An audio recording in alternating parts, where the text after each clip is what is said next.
I'm Ari Redboard, and this is TRM Talks. I am Global Head of Policy at TRM Labs. At TRM, we provide blockchain intelligence software to support law enforcement investigations and to help financial institutions and cryptocurrency businesses mitigate financial crime risk within the emerging digital asset economy.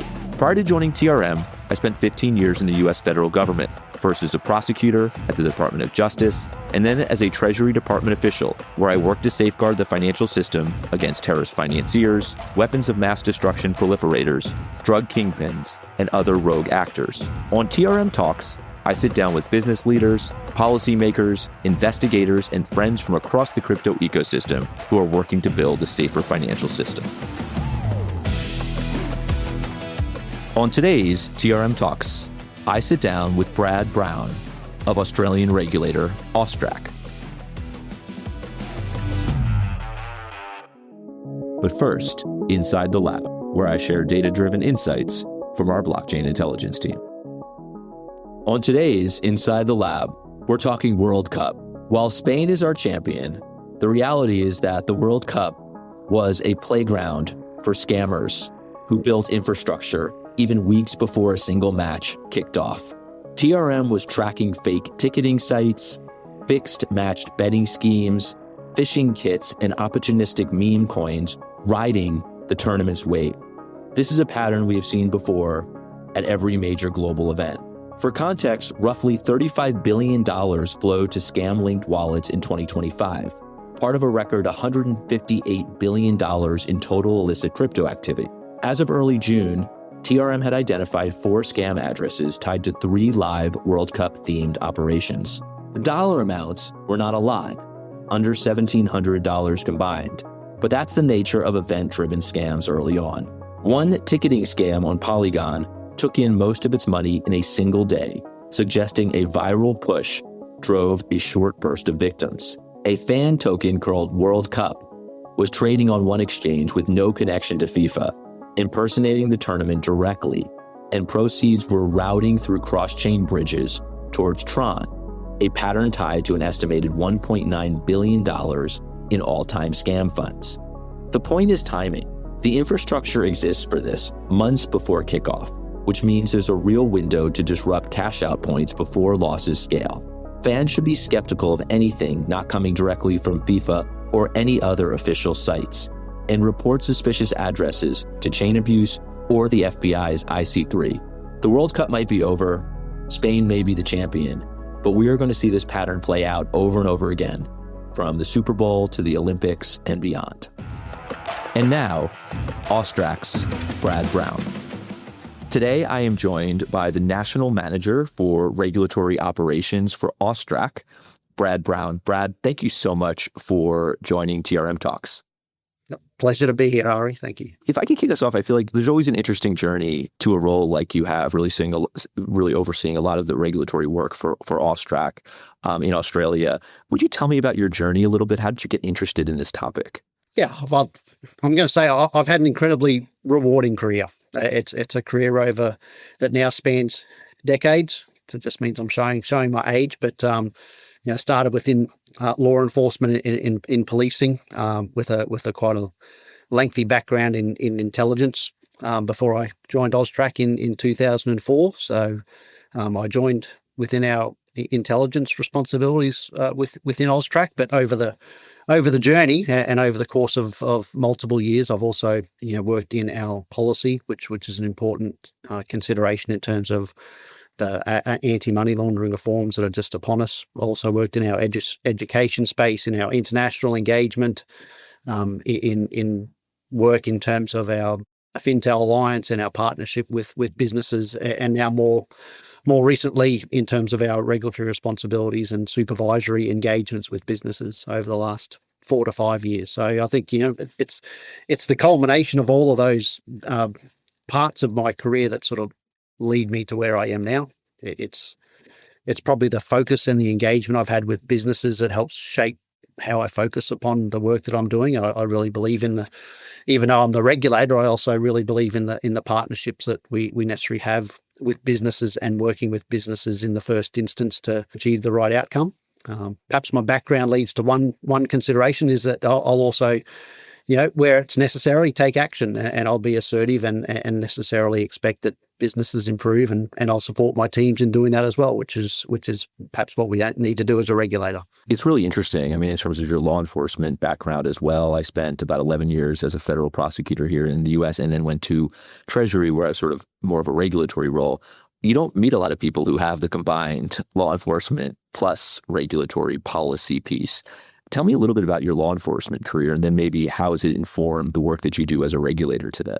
I mean, interestingly, I'd probably say it hasn't in too many ways informed my regulatory approach. I mean, I was certainly in more of a state-based policing agency in Australia within Queensland. I think what has more informed the way I approach my current role and the role that I have as a regulator is more all of the years that I've had, and that's probably more than a decade now, where I have actually worked directly with businesses on policy, directly with businesses on what they need to help them understand what they need to do, and I think that's actually really shaped how I approach my engagement with businesses.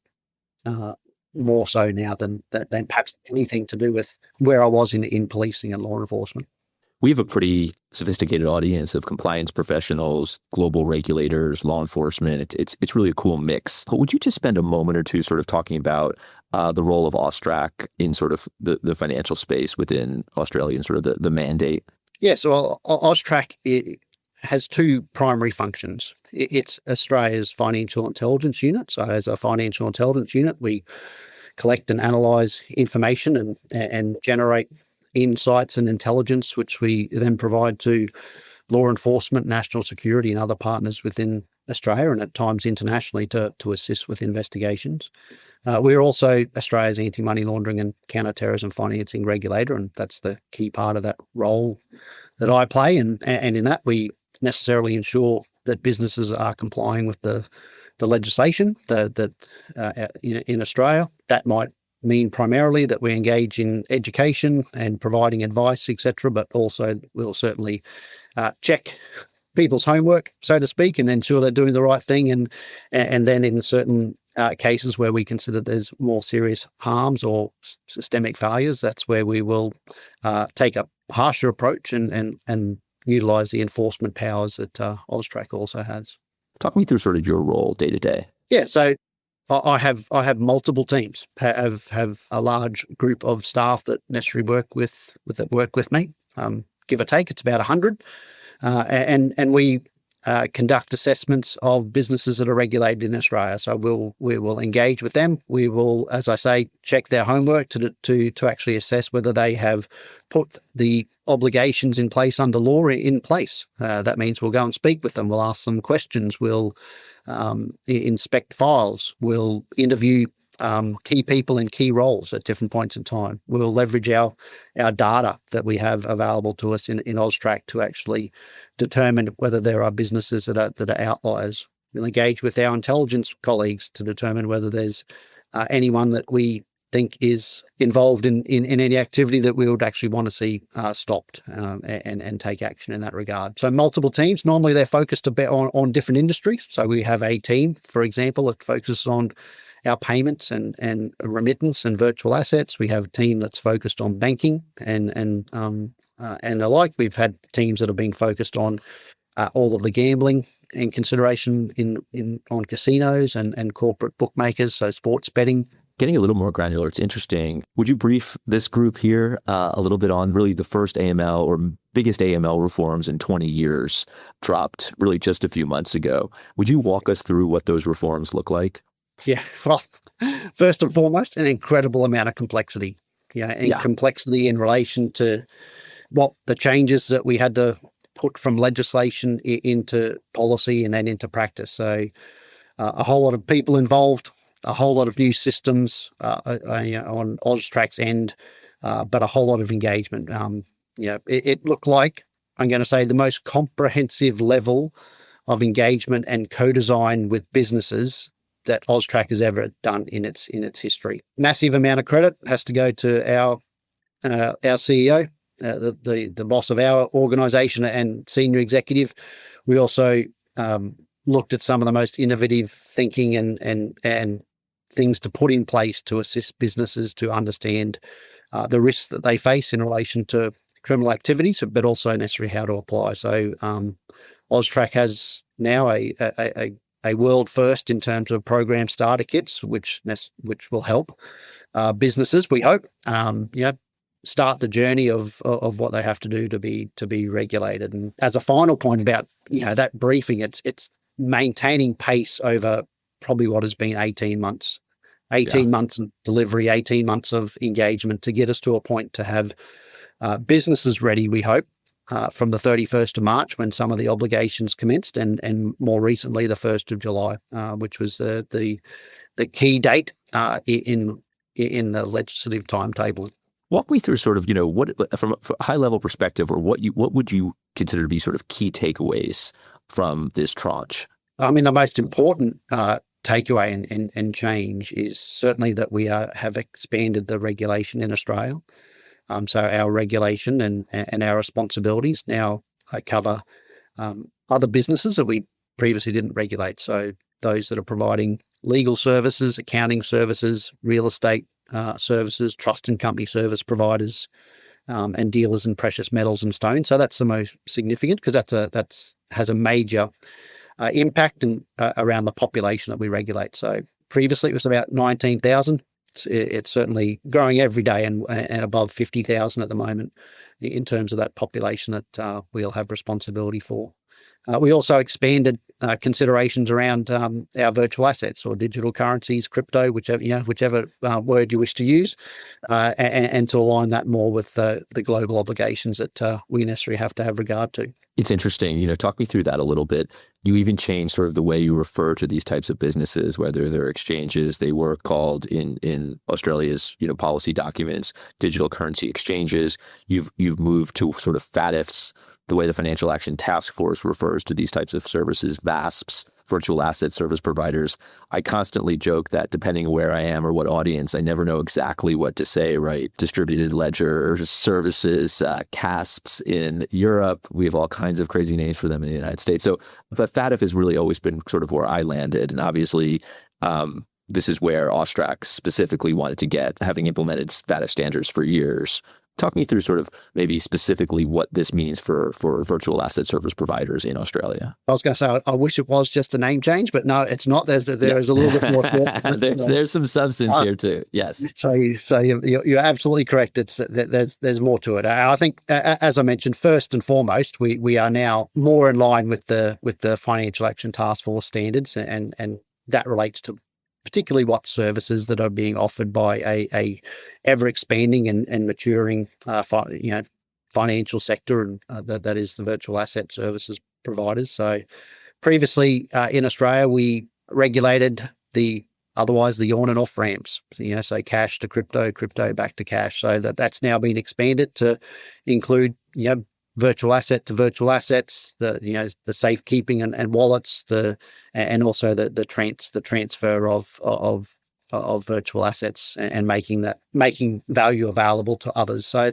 all of those services are added up, led to us necessarily incorporating and the naming as it is in those standards. And importantly, also for virtual asset providers like other businesses that we regulate, the regime now is also been adjusted to have that outcomes focus. So that means really focusing upon the risks and harms that your business might be exposed to and how you respond to that. And that's going to be an important part of how we look at businesses going forward. I love that. It's interesting. We do have a lot of current regulators on this podcast, on TRM Talks.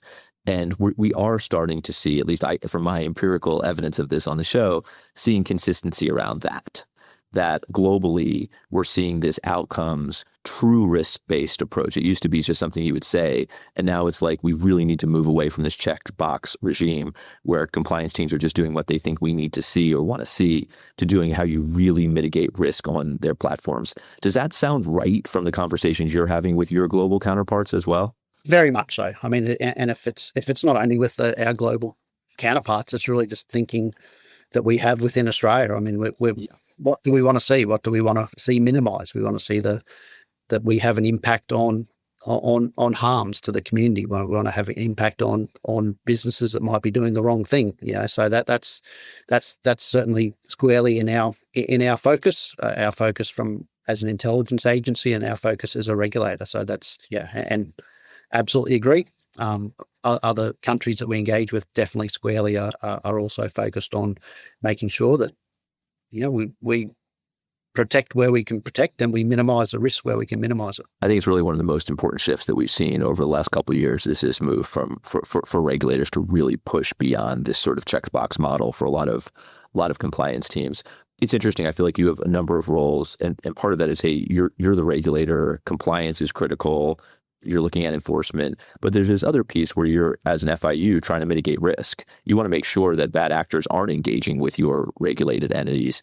What do you, when you look at the risk landscape out there, the threat landscape, what are really some threats that are top of mind for you from an illicit finance perspective? First and foremost, again, AUSTRAC Australia has generated national risk assessments on money laundering, terrorism financing, and proliferation financing, and those risks and those threats that are outlined certainly continue to stand today. I think what the most considerable elements is just the shifts and the efforts that criminals are making in terms of exploiting the channels, the greater level of sophistication, far more digitally savvy and necessarily, which means that we have to keep pace with that. And look to have an impact. As I mentioned, so the digitally enabled crime is incredibly relevant for us and the considerations that we have in place. We're having a look at necessarily implications of serious and organised crime and organised criminal groups that continue to impact our payment system, virtual assets, and their transfers. So these are sort of key threats that our intelligence capability continues to be aware of and continues to look to address. It's so interesting. When I think about the threat landscape in Australia, and a lot of this is just sort of watching the way AUSTRAC operates in the space, scams are obviously very clearly top of mind. You've done a lot of work there over the last few years. We've seen a lot of guidance. There's been public service announcement type of activity.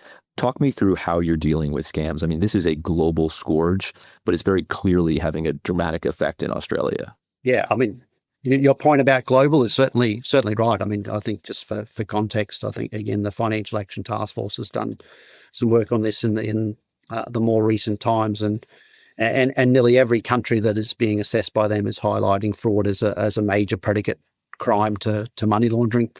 I think the more recent statistical indications are, give or take, about US $500 billion potentially globally is the impact of fraud in 2024-25. So and that plays out in Australia. That plays out in terms of necessarily the risks of frauds and scams. I think in terms of our response is not just AUSTRAC. Our response is more whole of government. As the scams prevention framework is being put in place in Australia. We're looking to leverage the telecommunications, the banking. Again, partnering to ensure that we can have an impact and protect as many people from becoming victims of scams. And I think that's again what it boils down to is there's an incredible amount of harm that is caused to individual people through scams. Many of them can be industrialized to such a level. They are very organized in terms of their operations and their targeting. But what it does is it hurts people. It's a huge focus for us at TRM and something we're thinking about all the time. How can we work with law enforcement? How can we work with regulators to stop this activity? It's funny. My wife is a dermatologist. She's a skin cancer surgeon. And for years, she has told me about the public awareness campaigns that Australia has done in that space. The slip, slop, slap, the sunscreen, kids are wearing rash guards on the beaches, which we just started doing here.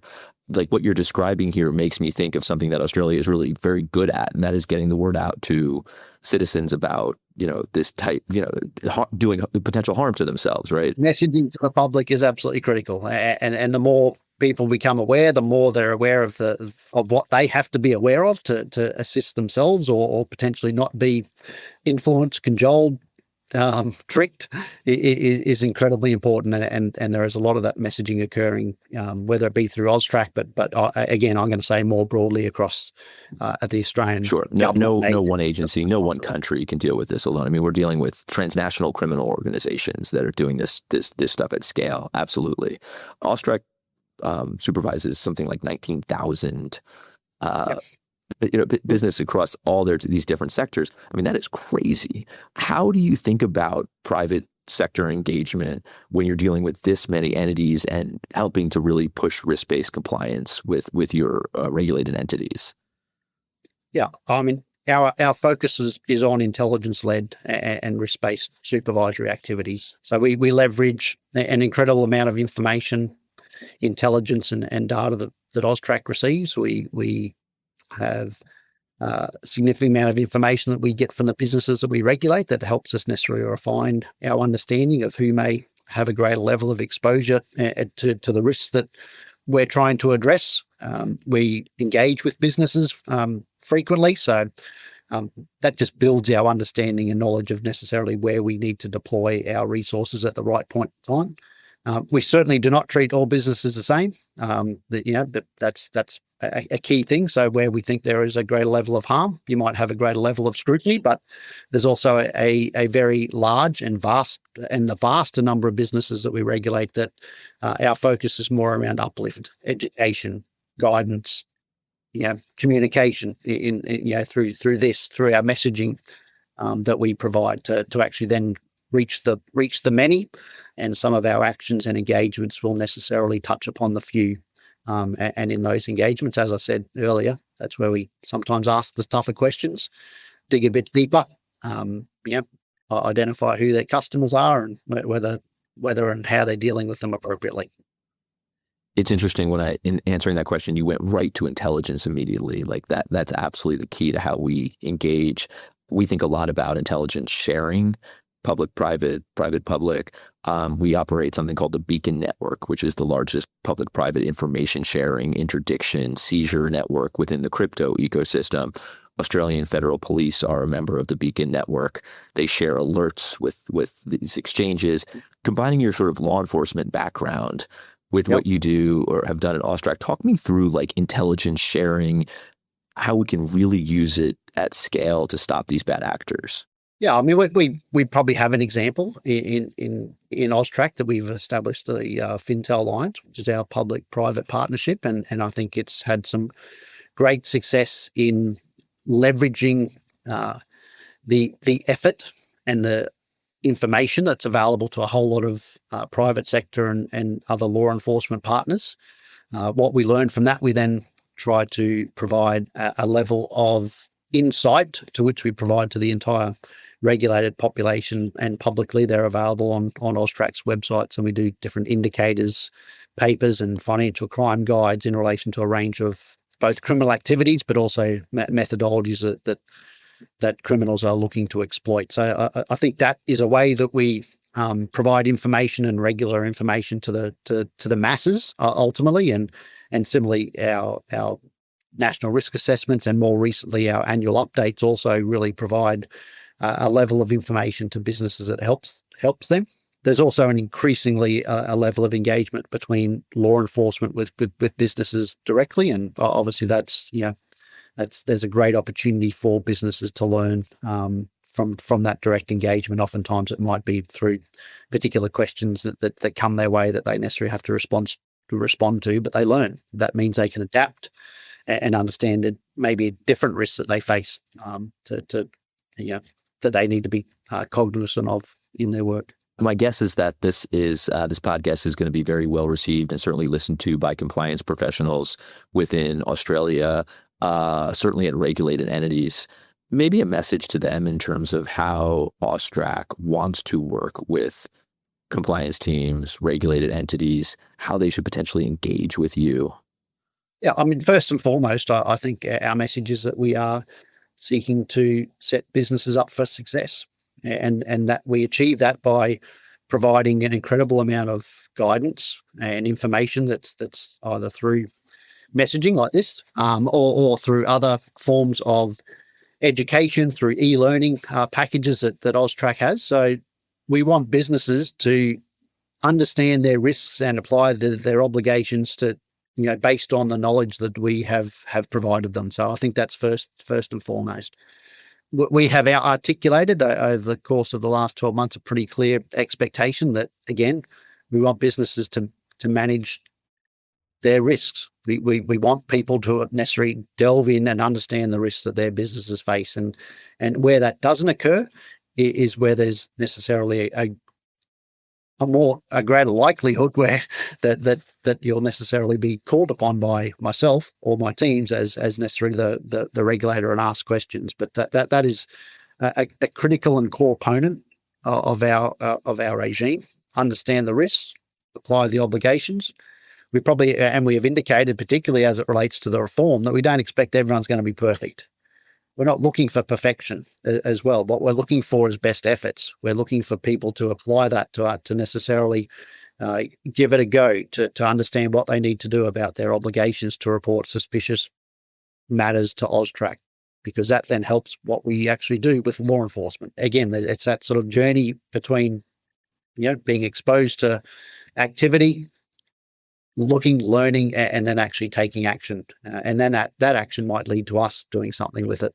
Terrific. I'm going to let you get out of here with this one more, and that is when you are not leading teams at AUSTRAC, helping provide clarity to the space, enforcement, compliance, what do you do for fun? What do you like to do to I don't know, let off a little steam? Yeah, well, for myself personally, I'm a lover of sport, and you watch more sport when you actually can't play it. So that's necessarily the way it works at the moment. What are your sports? What are your teams? Yeah, no, the Football World Cup's on at the moment, so that's worth a watch at the moment. But my normal team, so certainly the Australian Football League, which is not a round ball but an oval shaped ball in Australia is a key to my winter sports. But and then a cricket ball, and watching cricket is certainly my summer sport of choice to watch. But when I'm not doing that, I'm also now thinking about grandparenting duties as when the grandson sort of comes and visits. So that's plenty of time and effort now. I love that. When you played, what sports did you play? Was it also cricket and football? I played cricket back in the day, but definitely not that good. So all right, I've got one more question for you, and you can, in the context of your grandchildren, it's probably perfect. So when I was in Australia, I got turned on to these. They're very good just alone, I've decided, but the Slam is it's a transformative food. Like it is, like I found a place that sells them here. These are not the ones I got in Australia. Are you a fan? Is this something you do with you would have done with your kids? John O'Newman on my team, and Angela Ong and others, we were doing these out one morning after coffee, after a run. Tell me, any fun stories about these guys? Well, I'm going to say, everyone eats Tim Tam, so that is absolutely. I should also say that one of the things I do now is actually go to the gym. So I'm actually trying to have less sugar. So I'm actually the last Tams. All right. So I also felt bad that I was going to bring these and show you them, but I wasn't going to send you some. So, but now I don't feel as bad about that for sure. There's plenty shops here in Australia. Yeah, what I did is I ate a lot of Tim Tams, but I also ran around the Opera House a lot when I was in Sydney that week with you, which was absolutely gorgeous. Hey, Brad, thank you so much for joining TRM Talks, and thank you for all the work you do on behalf of the Australian people, and really look forward to continuing the conversation with you. Thank you very much. I thought Brad made some really critical points here, and there are a number of key takeaways. I think the biggest one for me is we're really seeing a global move towards this idea of outcomes, to this idea of like a true risk-based approach, that what's expected of compliance professionals not to just check the box or give the regulator the answer they want. It's, hey, how can we actually mitigate real risk that could potentially be on your platform? How can we actually stop bad actors? And how can we enable outcomes? And I think we're seeing this like global shift. We're hearing a lot of this from FATF, the Financial Action Task Force, all the conversations I'm having with FinCEN. It's really the same. We've seen speeches from U.S. Treasury Secretary on this. Brad immediately went there where he's really pushing for this move away from checkbox compliance to something much more outcomes oriented, actually risk-based. So that was my sort of biggest takeaway today from the conversation. But I would also say that AUSTRAC is obviously laser focused, as are a number of different key agencies across Australia, on scams. And this has been a years-long campaign to not only disrupt and go after the bad actors, but really help Australians and stop Australians from being victims of scams. And I think that it's obviously such a huge priority. So a really interesting conversation today with Brad Brown. On the next TRM Talks, I sit down with Head of Digital Assets for Morgan Stanley, Amy Oldenburg. If you love the show, leave a review wherever you're listening to it. And follow us on LinkedIn to get the latest news on crypto regulation, compliance, and investigations. TRM Talks is brought to you by TRM Labs, the leading provider of blockchain intelligence and anti-money laundering software. This episode was produced in partnership with Voltage Productions. The music for this show was provided by Ecolix. Now, let's get back to building.